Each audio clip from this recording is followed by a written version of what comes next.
हमने दो बदलाव किए। एक बदलाव किया है कि कोई गाड़ी चलाता है, टक्कर लग जाती है, इरादा नहीं होता है, व्यक्ति इंजर्ड हो जाता है और फिर वो व्यक्ति पुलिस थाने में फ़ोन करता है, 108 में फ़ोन करता है, अस्पताल में पहुंचाता है, तो इसका इरादा मारने का नहीं है।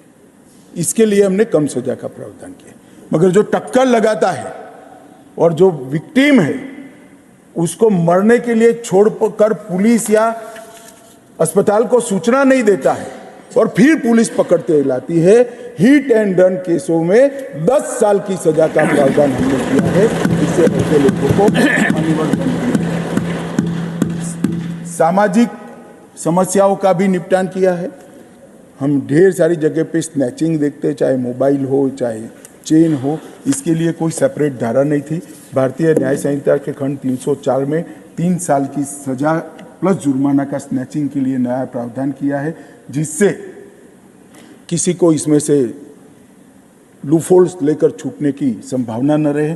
गंभीर चोट के अपराध को भी हमने 2 हिस्सों में बांटा है मान्यवर। एक तो किसी ने किसी को मारा, थोड़ा इंजरी हुआ, ड्रेसिंग बेसिंग कराकर घर हो गए, एक प्रकार का, और आपने किसी को मारा, इससे वो ब्रेन डेड हो गया या परमानेंट अपाहिज हो गया, इसके लिए हमने 10 साल की सजा का प्रावधान किया है, क्योंकि किसी का जीवन इससे बर्बाद हो गया। मान्यवर,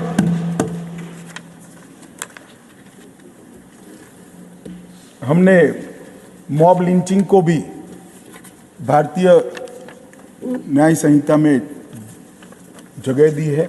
हम पर बहुत आरोप लगते थे, मगर मैं आज बताना चाहता हूं, सबसे कम मॉब लिंचिंग आज़ादी के बाद कभी हुए हैं तो नरेंद्र मोदी जी के 9.5 साल।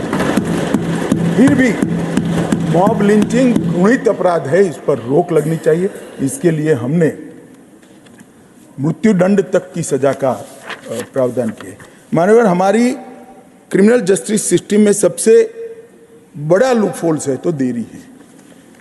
हमारा मूल दर्शन बताता है न्याय के लिए, समय पर जो न्याय मिलता है वो ही न्याय है, और उचित समय पर न मिले हुए न्याय से बड़ा कोई अन्याय नहीं होता है।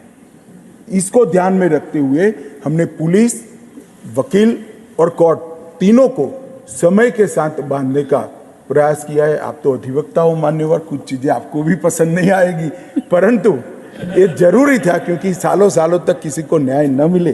तो हमने किया है, पुलिस द्वारा दंडिक कार्यवाही का अभी कोई समय निर्धारित नहीं था।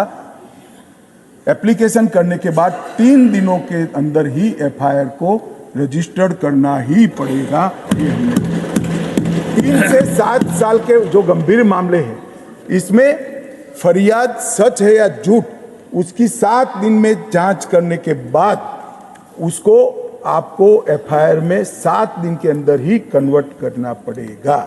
और 14 दिन में एक बार सभी पुलिस थानों के द्वारा नॉन कॉग्निजेबल केस की डेली डायरी रिपोर्ट मैजिस्ट्रेट को फॉरवर्ड करनी पड़ेगी। वो आप